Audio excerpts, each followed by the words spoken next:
Babe, sorry ha. Medyo mahaba lang yung pila sa CR. It's okay. Order na tayo. Sige. Stoy, order na kami. Isang sisig, isang salad, isang carbonara, dalawang... Hindi mo ba isusulat yung order ko? Sige lang po. Magaling naman po ako sa listening skills at saka sa memorization skills. Sige nga, ulitin mo lahat. Babe, Hindi, nagmamagaling eh. lahat po? Sure? Lahat! Sige, kayo bahala.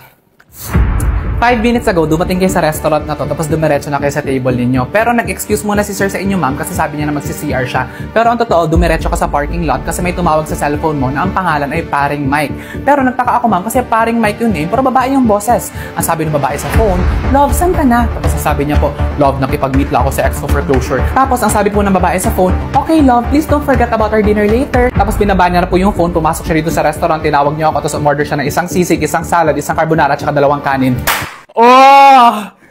Oh, 'di ba sir? Sinabi ko na sa'yo na level up talaga yung memorization at saka listening skills ko. Ano ka ngayon?